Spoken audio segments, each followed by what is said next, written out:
I'm Jordan Middlebrook, and welcome to the Rogers TV Canada Showcase. As we all know, July 1st is Canada Day, and of course this year its significance is way more than just a candle on a cake.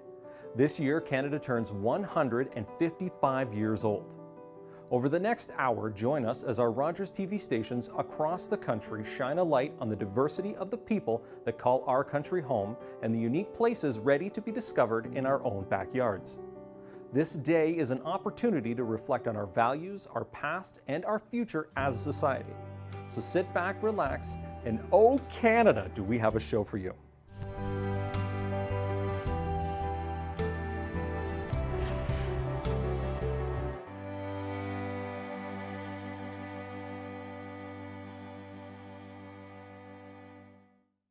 Kicking off the show with a band that needs no introduction. Just kidding. With original songs about traveling Canada, hockey, and rum running, the album Maple Flavored says everything you need to know about their love for our country. With their song We Say Oh Canada, here are the Connors Brothers.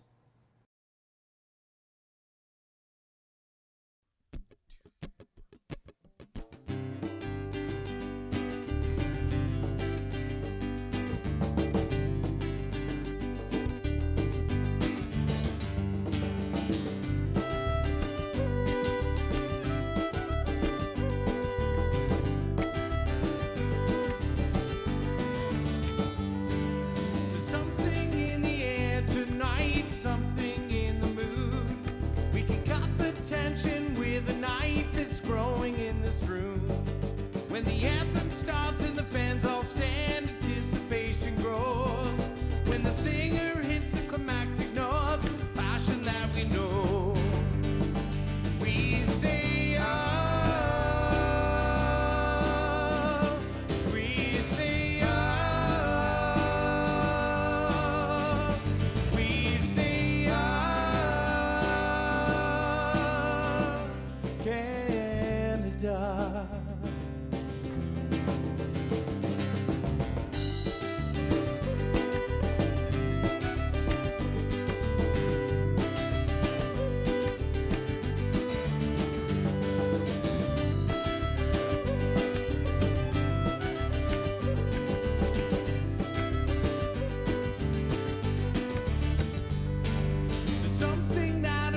Us all, but we don't understand the adrenaline of facing off this challenge that is grand. The time is now, we're standing tall in the face of all of this. When the whistle blows, the game begins, and time will tell the test. We say oh, we say oh.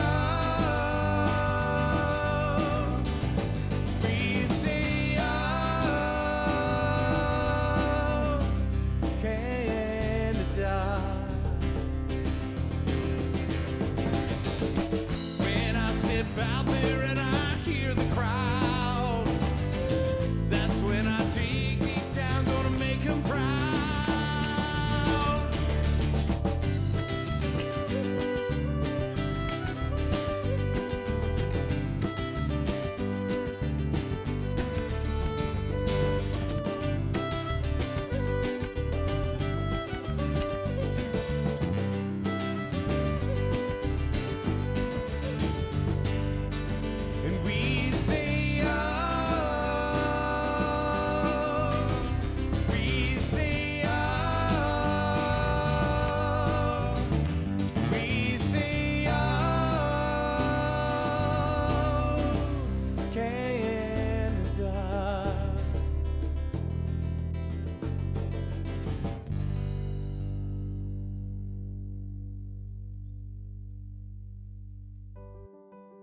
Every day we see the world around us in a way that we always do, from our own two eyes.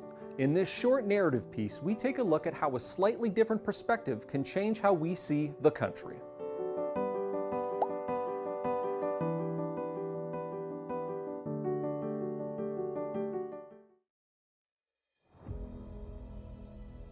Every day, many of us see Canada from the same vantage point. But what if we could look at it from a different view than we're used to?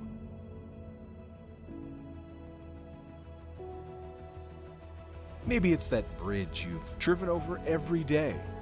You've only seen the top without ever knowing that underneath is a beautiful and intricate slice of history and a construction style long since forgotten.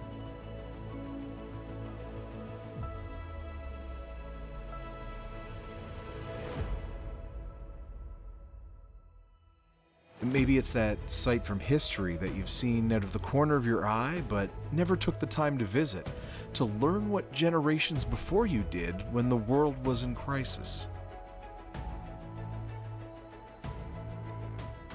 It could be that dam you've seen a million times but never took the time to appreciate the engineering and size needed to keep your lights on, to keep your food cold, or to keep your television fired up for those evening laughs with family and friends. It could be the monument in the middle of town that has been such a part of your everyday life that it's become background dressing. You've forgotten the sheer size of it, magnifying the importance of the industry that it represents in your community. Or it might be the natural beauty of the land that can sometimes hide itself in the horizontal plane, thousands of years of water gently shaping it with the passage of time.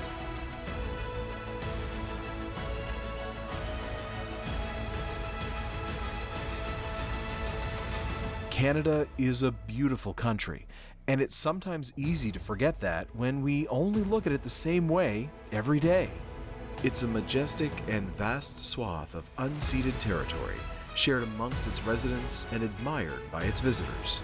And while we're definitely not perfect, the beauty of seeing things from a different point of view is knowing that great things can be possible when we collaborate both to build and to conserve.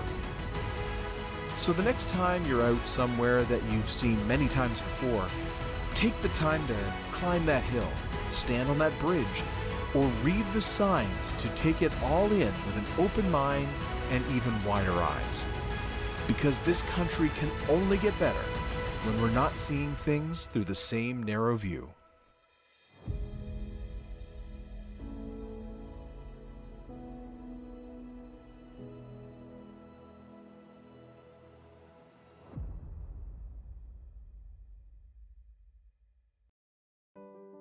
Since 2019, the Strathroy Model Railroad engineers have operated the Sleepy Hollow Railroad. The Sleepy Hollow Railroad is a miniature railway owned by the municipality of Strathroy-Caradoc. Let's take a look. We're in the Fairground Park in Strathroy. We're part of the Strathroy Model Railroad engineers. We took over the Sleepy Hollow Railroad that's owned by the municipality of Strathroy-Caradoc. I took it over about 4 years now, I think it is. We did a complete rebuild of the track, new ballast, new track, new rails, the whole 9 yards. And every summer we just run the train for the kids, and then we do special events like Halloween, Christmas. We do a railway safety week in September. And it's just a 1/8 scale model train you can ride on and enjoy. From 0 to 99. We usually do 2 laps around. It's not a big track. It's only about just shy of 1,000 feet. So just a couple loops around, and then you can hop off. All rides are by donation. That's how everything is done here. All the donations stay with the railroad and help us maintain the track and everything. On the tail end of my train here, we got just a freight car train. They're just for show. They're just filler cars. Obviously, you got the cabooses on the tail end. Where you would ride on the train is up behind the engine. Is the yellow, green, and blue car. That's where you sit. It's like you ride like a bicycle, and you just go around the train. I walked into town hall and asked if they were doing anything with the train. They said no. I work for CN. I'm a locomotive engineer. I'm into trains myself. So I told them, like, hey, I mean, if you're not doing anything with it, I'll take a look, see if I can get it working for you. And basically, since then, they kind of let me run the train and take care of the right of way and everything. And we're volunteer. We have a limited base volunteer. I think I got maybe 5 guys to help me. So we will try to do weekends, but we post our days on our Facebook page. They're just interest in helping make children smile, and obviously an interest in trains is always nice. But as for volunteering, you can just check us out on Facebook. The Strathroy Model Railroad Engineers on our Facebook page, and you can message us there for volunteers. We are obviously in need of volunteers.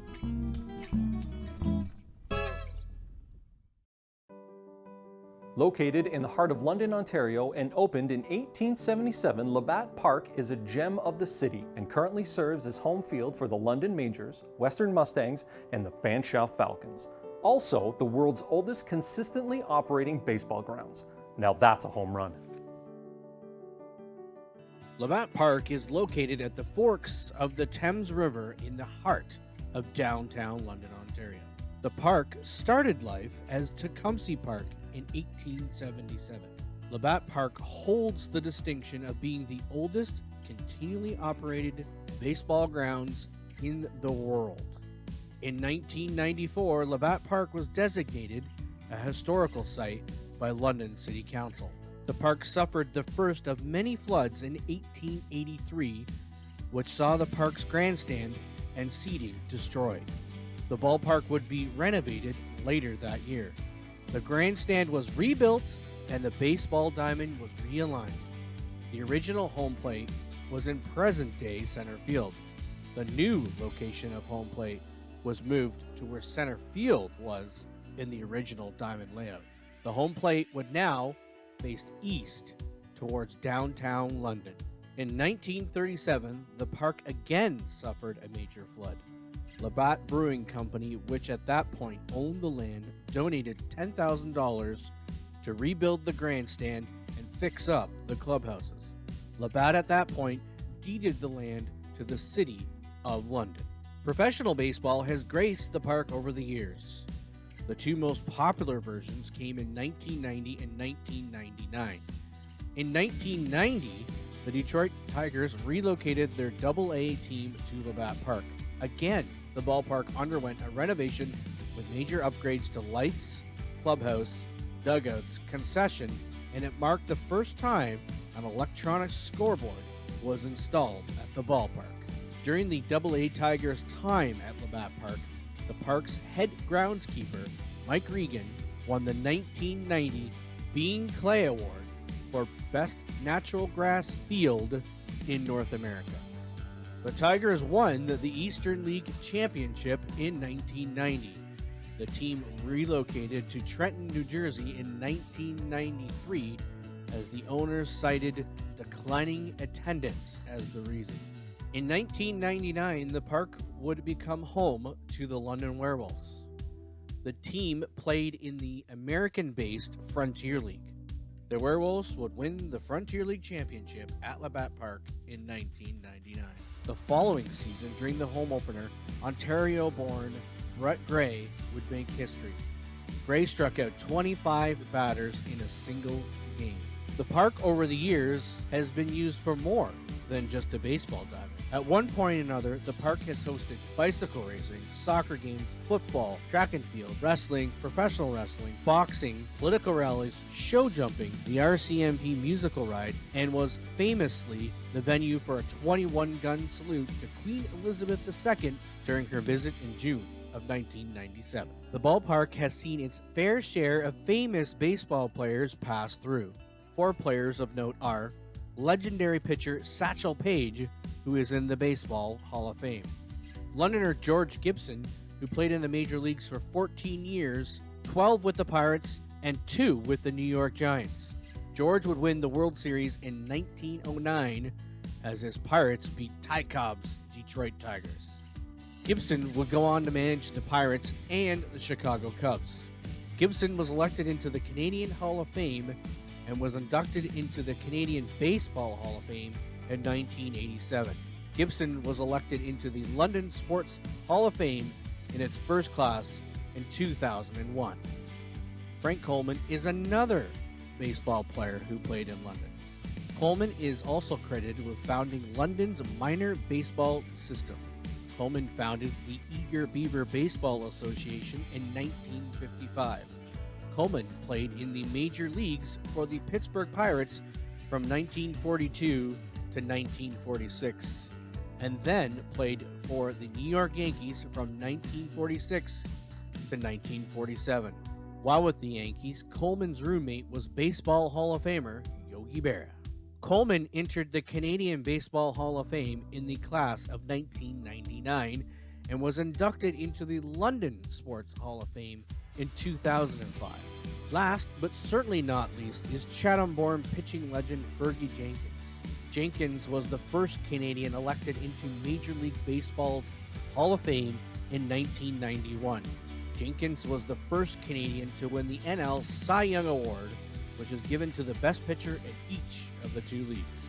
In 1987, Jenkins was inducted into the Canadian Baseball Hall of Fame. Jenkins was made a member of the Order of Canada in 1979. For more information or tours of historic Labatt Park, you can visit labattparktours.ca. Take a blazing horn section, throw down some boombastic drums, pepper in piano and guitar, then stir in vocals, shifting from sweet to soulful to sultry quicker than you can hop onto the dance floor. The Commotion sizzle, pop, jump, and jive in a recipe of music that assaults your senses. And here with their song, Let Me Kiss You Baby, are the Commotions.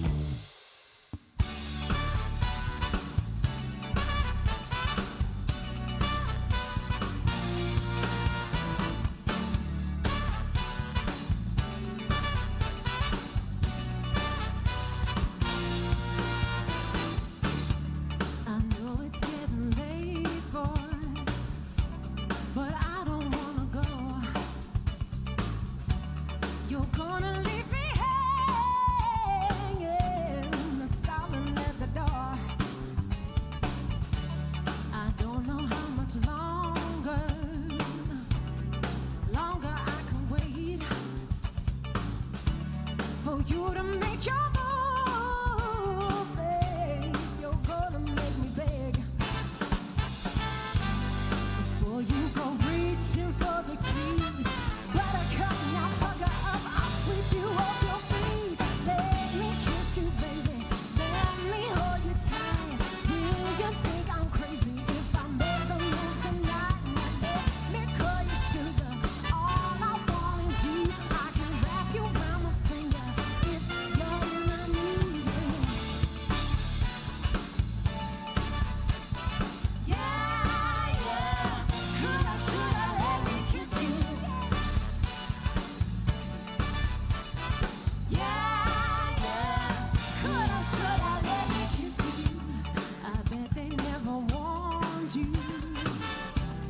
Some girls like to drive.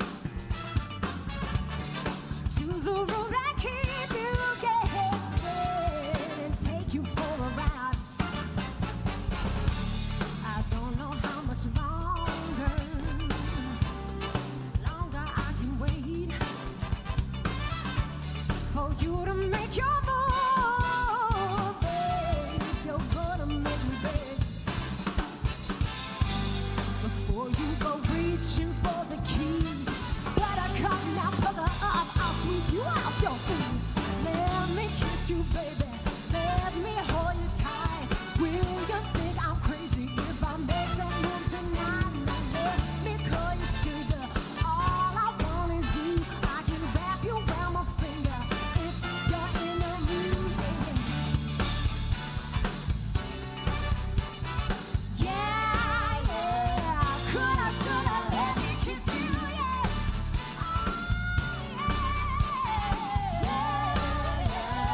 Could I, should I let me kiss you? I wanna take my time. Too many fools rushing. I wanna make you mine. For one look at you, and I'm caving in now. Let me kiss you, baby. Let me hold you tight. Will you think I'm crazy if I make a move tonight? Now let me call you sugar. All I want is you. I can wrap you around my finger if you're in the mood. Then let me kiss you, baby. Let me hold you tight. Will you think I'm crazy if I make a move tonight? Now let me call you sugar. All I want is you, and I can wrap you around my finger if you're in the mood. Yeah, yeah, yeah. Could I, should I let me kiss you? Oh, yeah, yeah. Could I, should I let me kiss you? It was the dream of Howard Sheffield to gather and preserve the history of his ancestors and share it with family. Community friends also became interested in the history of the Black pioneers and settlers of Collingwood and the surrounding areas.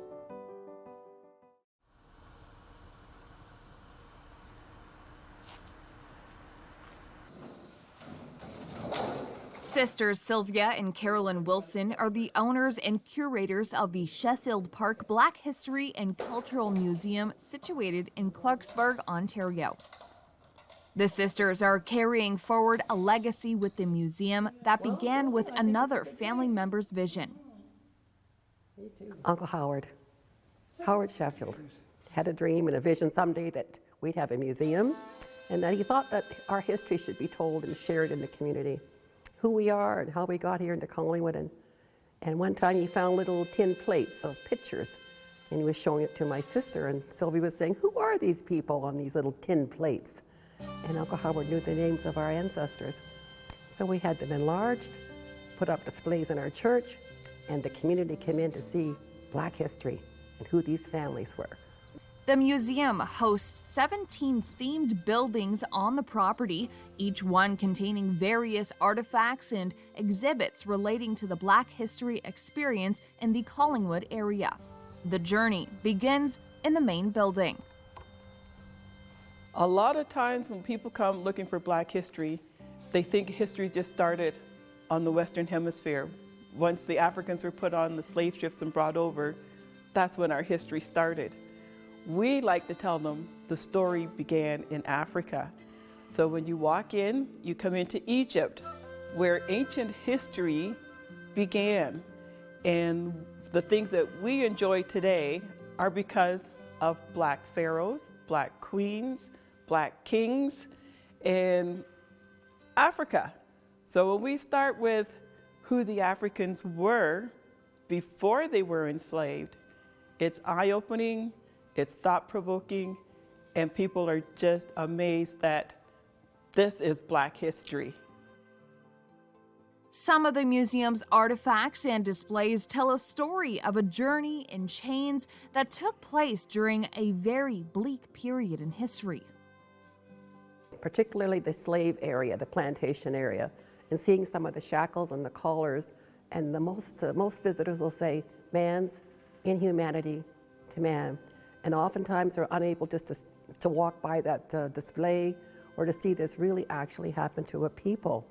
And then the question is, how do you feel about that ourselves? So we often answer that by saying, we know history can't be changed, things happened, but it's what we do with the information we have now that can make a difference, change people's thinking, their actions, and how they treat each other. The Sheffield Park Black History and Cultural Museum can also claim that it houses its own Sports Hall of Fame. A lot of our Black athletes here locally, like Collingwood and Barrie, Orillia, Owen Sound, they could compete. Our mother, for example, held 5 of the 6 high school records in track and field.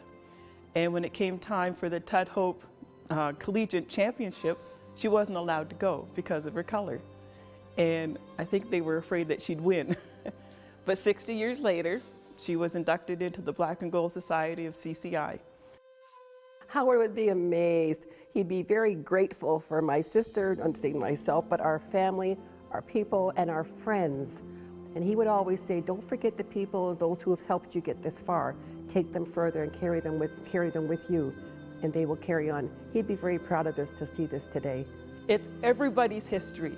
We might have the brown and the Black skin, but if you think back, a lot of our great-great-great-great-grandfathers are white. So we're part of their history, and they're part of ours, and now we're part of everybody's. So come take the journey.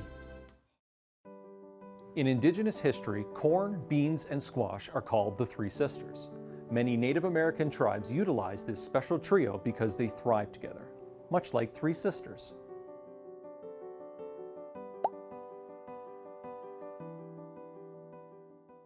All of our teachings are intertwined together. So I think most people have heard the story of Turtle Island and the beginnings.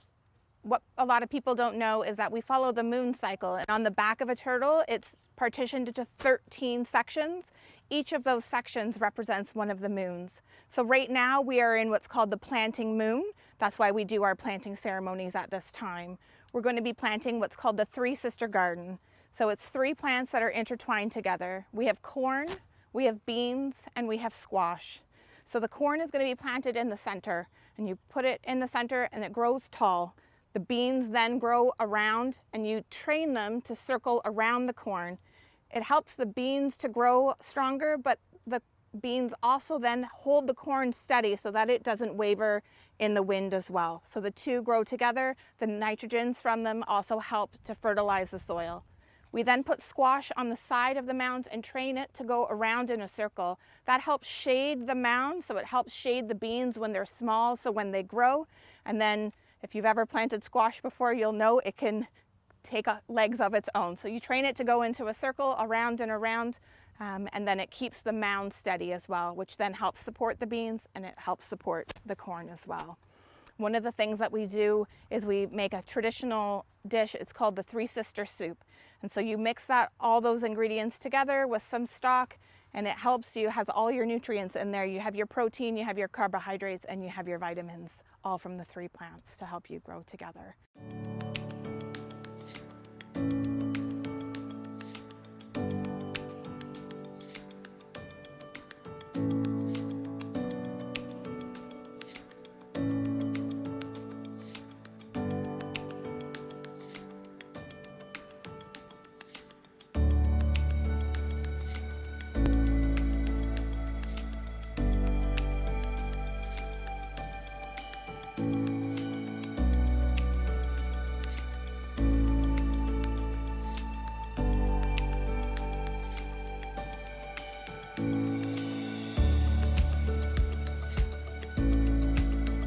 So because we are Haudenosaunee people, and that means people of the Longhouse, we have our traditions. So there are 6 different nations where my family is from, on the 6 nations, and each of them has their own way of teachings, but they all are very similar. So this is my family's way of teaching.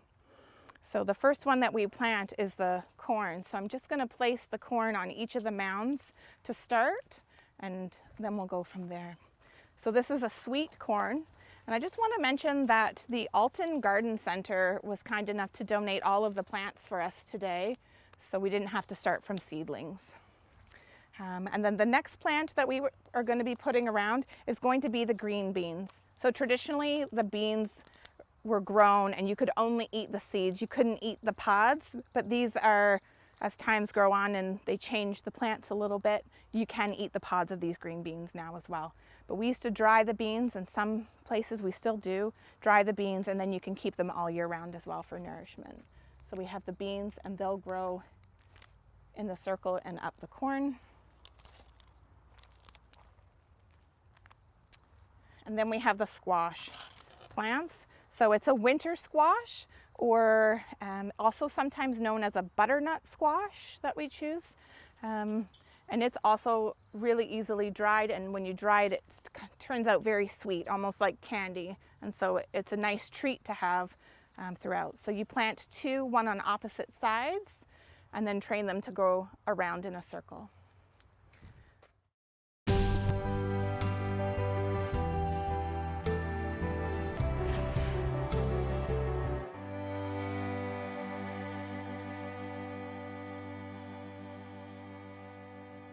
Up next in Squamish, BC, we meet Mike, a man from Montreal proving he can do anything he sets his mind to by hiking the Squamish Chief Mountain every day for 1 year to raise awareness for the services available for people struggling with mental health. Mike takes a video of himself going to the top and ringing that bell every day, proving nothing is impossible. Anything is possible if you set your mind to it. We're all capable of doing so much more, and every day that I do this, I prove that to myself, time and time again. We are capable of so much more. This is nothing. This is just the beginning of my day.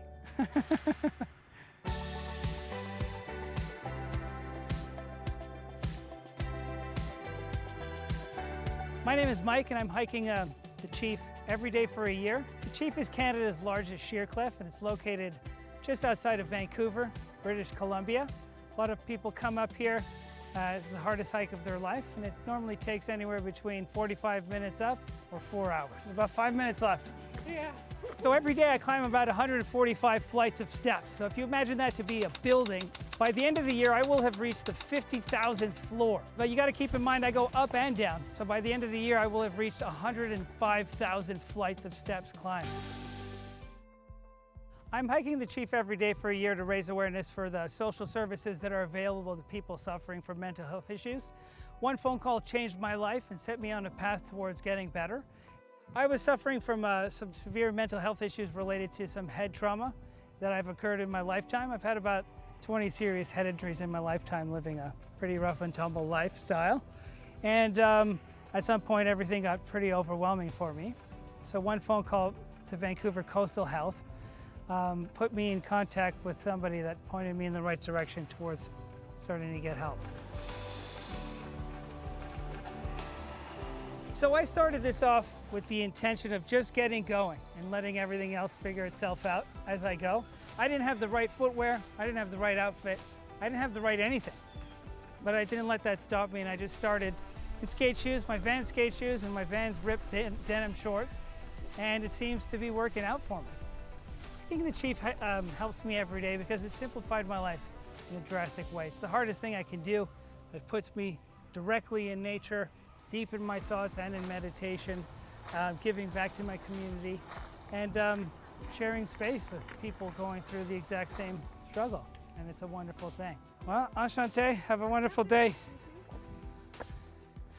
You know what's cool about this hike is the amount of people I can come across that, I don't know, these small interactions really make my day. Today's a hot one, for sure. And you can change someone's entire life just by saying one little positive thing.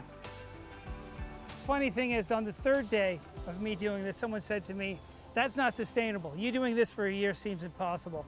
And I really believe that was their limitations that they've set for themselves that they were projecting onto me. And every day I come up here, I really do think about that. And I kind of laugh at the same time that I get upset and frustrated, because so many times in my lifetime, limitations of other people have been placed on me that have kept me from reaching my potential, and I'm proving that wrong every day. There is no day that I will not be able to do this hike. I've already done this hike in incredibly excruciating pain. I thought I broke my knee for 8 days, and I did it, and one day I did it crying, and one day I did it crying in the dark. I'm not stopping. I'm gonna be up here every single day because that's what I set out to do, and that's what I'm going to do. I have an Instagram page, I'm Mike from Montreal. I post a video of every day of me reaching the summit and ringing that bell, letting everybody know you can reach your impossible goal. One day at a time, one step at a time. This is somehow making me a better community member. It's making me a better parent. It's making me a better business owner. It's making me a better person. It's just changed my perception of my own limitations of what I'm capable of doing and what I'm capable of showing others they're capable of doing. Lake Simcoe is a beautiful body of water right here in Georgina, and one of many beautiful lakes in all of Canada. AJ Wentz has been scuba diving for a year in the Okanagan Lakes to find treasure, but instead he's only finding trash. Now his new mission is to clean up the bottom of the lake and make it safe for humans and sea life. The water is a major resource for all of the Okanagan Valley. That's our drinking water source. It's just too important to just be filled with garbage. We are about to head into the water and go see how much trash we can pull out of the water to make it better for everyone else. Lots of boats go by, lots of people using it. Gets a lot of use every year. One of the regional park staffs we've done, we found a iPhone, came across the owner. So he said, you can keep the phone, I don't need it, so now it sits on my shelf. The iPhone still works as well. I've been diving for about a year and 2 months. It is something that I try to do at least 4 times a week because that's how much I like being in the water. And the only thing I have to focus on while I'm diving is breathing. Super calm, and it's all in all just a fun time. When I was younger, I always wanted to be a marine biologist, and this is the closest thing I can get to it around here. I also love making my YouTube videos. It shows people what's down there so they get to see what's in all the lakes around the Okanagan. find a whole bunch of little stuff that most people would slip out of their hands or they'd go swimming with and drop it. You never know what you're going to find in the water, and it's always a mystery when you do find things. Hoping to find a few treasures, but as much trash as we can find is always good. Have you ever found the Ogopogo before? Well, technically we found the Ogopogo. We found a statue made out of concrete. It is located at Paul's Tomb at the bottom of Knox Mountain. We surprisingly saw one of his videos where he was actually cleaning the lake bottom off of one of our regional parks, and we thought, you know, this is a young man that's doing something at one of our regional parks. We'd like to help him by dealing with the garbage that he collects, but also by providing access. It allowed them to do a social dive and at the same time do some good while they're out there having some fun.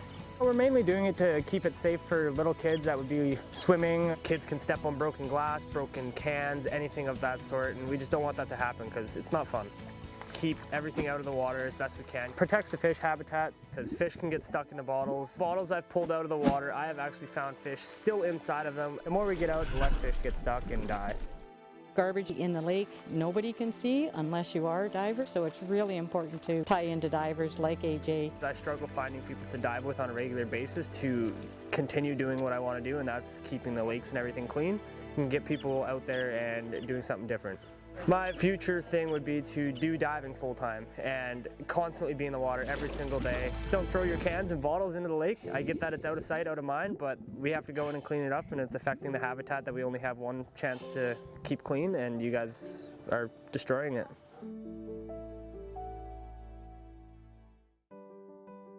Back at it again are the talented Connors brothers with their song Carrot Salad Jig.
And now we head to the Ontario Regiment RCAC Museum. From light armored jeeps to heavy armored tanks, this group carefully maintains Canada's largest collection of operational historical military vehicles.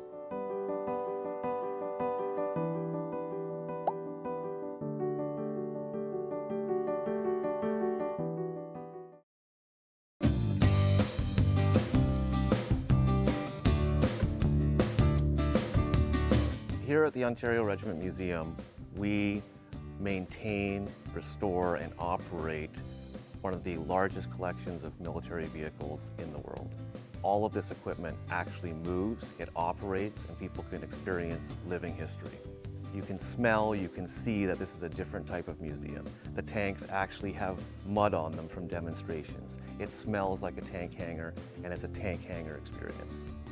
So maintaining a historical operational fleet is a huge challenge, and the older the equipment, the more challenging it is. Sometimes the parts are not available. We have to search all over the world for parts and components, or we have to fabricate them here. For each of these vehicles, from the First World War to those used in Afghanistan, it takes an average of about 4 hours of maintenance and care for 1 hour of operation. So some of the volunteers that are working on the vehicles and helping in the museum didn't serve in the military, but they had a family member or a community member, someone important to them that has sparked their interest in service and in Canada's military history. So they've developed a passion for that history because of their connection to somebody who served. We don't call them volunteers, we actually call them members of the museum. And the members are what make things happen here, are what operate the vehicles, maintain the museum, and keep history alive. They are military, ex-military, military families, teachers, cadets, students, anyone who has a passion for military history. One of my favorite vehicles in the collection is not one of the massive main battle tanks, but it's actually the Ferret Scout Car. Not only one of the first vehicles I learned to operate when I joined the museum, but this museum started back in 1980 with only Ferret Scout cars, so it's an important part of our history. We're now not only nationally but internationally recognized as one of the leading tank museums in the world, so we're going to be moving forward, larger buildings, larger displays, and an ever-growing collection. After 2 years of being closed from the public, the Six Nations of the Grand River Reservation is now open.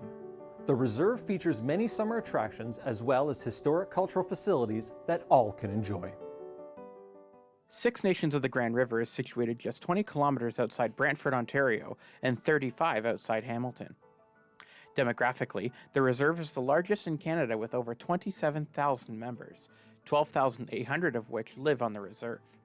However, the amount of land the reserve is situated on is only a fraction of what was agreed upon in the Treaty of Haldimand. In the treaty, signed in 1784, the Crown agreed to sell 111,000 hectares of land to the Six Nations. This land was equal to 6 miles on either side of the Grand River, from just north of Dundalk to where the mouth of the Grand meets Lake Erie in Dunnville. Now, the Six Nations currently have 18,320 hectares, a minuscule piece of land compared to the original agreement, situated between Hagersville and Brantford. The Six Nations is comprised of the Seneca, Cayuga, Onondaga, Oneida, Mohawk, and Tuscarora Haudenosaunee nations. Led by a council of 9 councillors and Chief Mark Hill, the Six Nations welcomes all to come and enjoy their community throughout the year. The reserve has many different historical and cultural sites, as well as an extremely popular dirt track raceway. From camping to racing and even virtual reality, Jackie Jameson, Manager of Tourism and Community Development at Six Nations Tourism, tells us what you can do while visiting the reserve. So Six Nations is open to anybody who's looking to come visit. If you want to come visit, you can definitely reach out to our office, the Six Nations Tourism Office. We have several cultural and historic sites. We have Chiefswood Park with brand new cabins that people can stay in. Camping, we're going to put in glamping very soon. So lots of things to see, restaurants, craft shops, there's lots to see and do. So we always have our powwow. So our annual powwow is coming up on July 23rd and 24th. They're in a new location, so they'll be at Oswego Speedway this year. We also have a Shregan Speedway. They're open for racing Friday nights as long as the weather's good. Chiefswood Park is open. We have canoeing and kayaking. We have a new AR/VR system, so you can experience some of the culture through technologies. There's the Woodland Cultural Center, which is open for self-guided tours as well. And we also have the OSTTC Longhouse. They're open for they're open for tours by appointment. So we do have to pre-book that, but there's lots to see and do.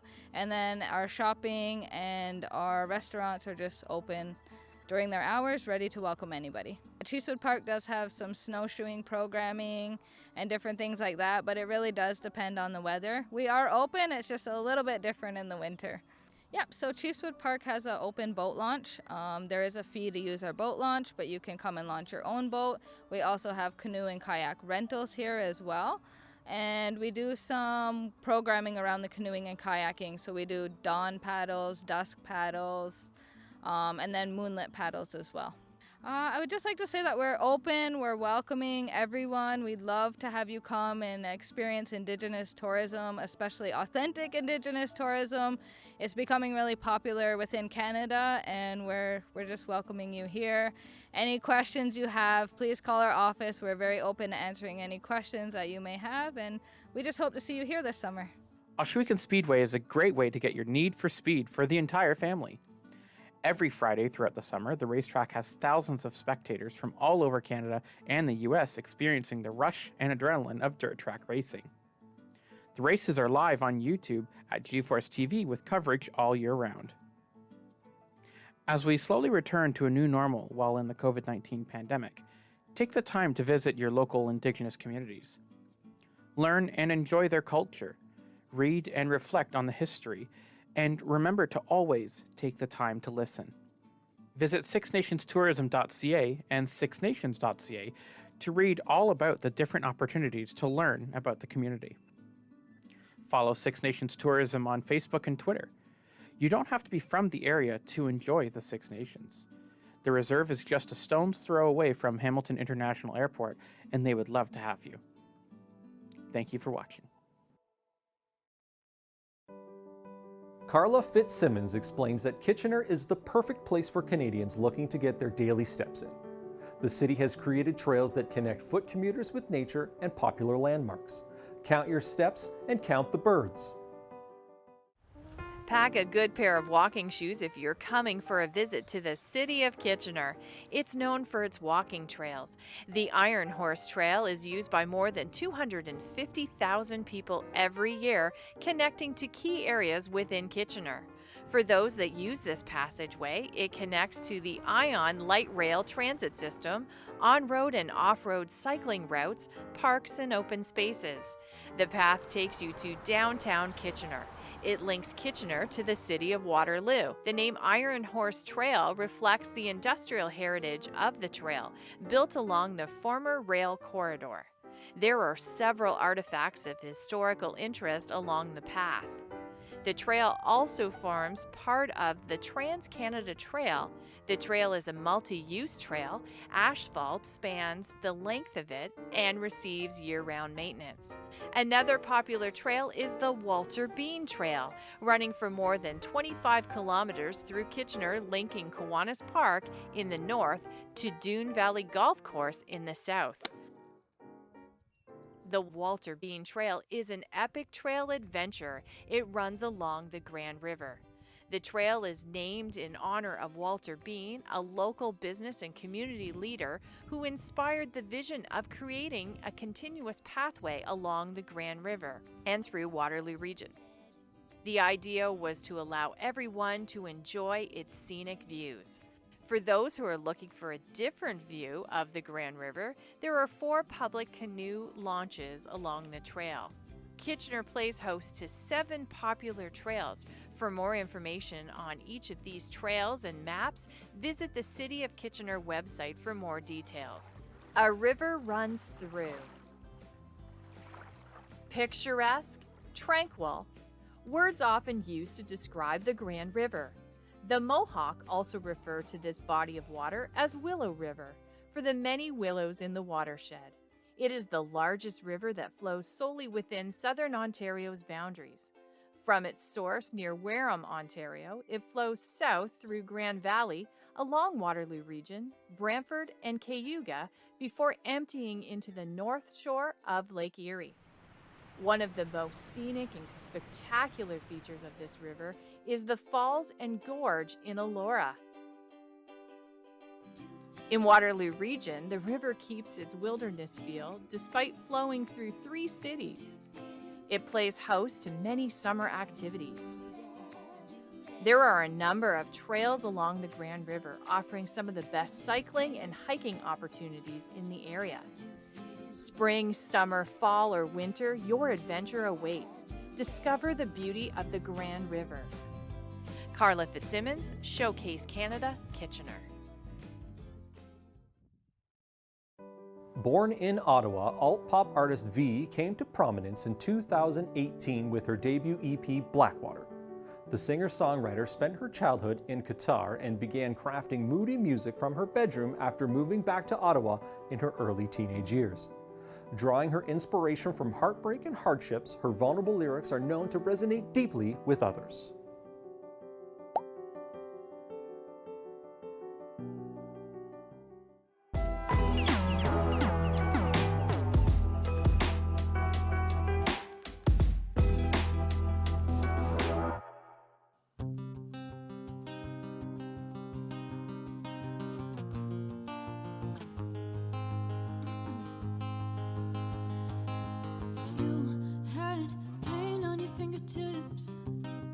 Touched me all over, affected my lips, and now pain is all I speak because of what you did to me. And nights were spent out with the Versace on your t-shirt, spilled the lies, doing me over. You know you're really lucky I'm a 4-leaf clover. Didn't know what you had, know what you had. Didn't know what you had, know what you had. Wish you could get it back, could get it back. Didn't know what you had. Oh, now you like what you see. Well, all of this grew without you, baby. Thanks for hurting me. Now I'm profitable what you did to me.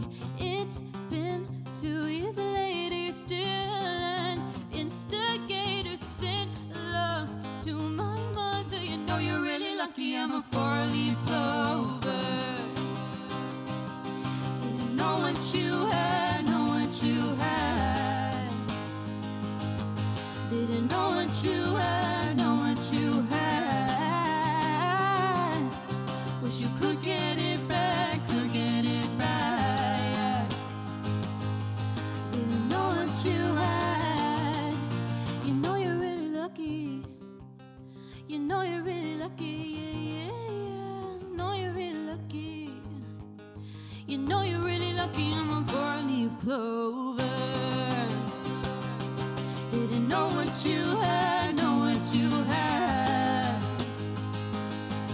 Didn't know what you had, know what you had.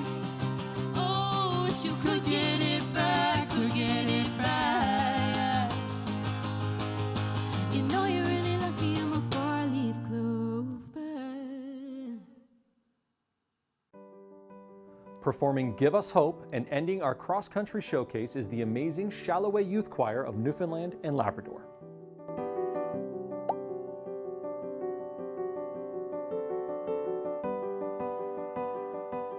The whispers of my heart speak so softly. Are they really there if no one hears them? My voice is so small and so soft. Can you hear me? We are the future. Help us believe. Give us hope and we'll show you the way.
And that's a wrap for the Rogers TV Canada Showcase. I'm Jordan Middlebrook. Thanks for joining us, and stay safe, Georgina.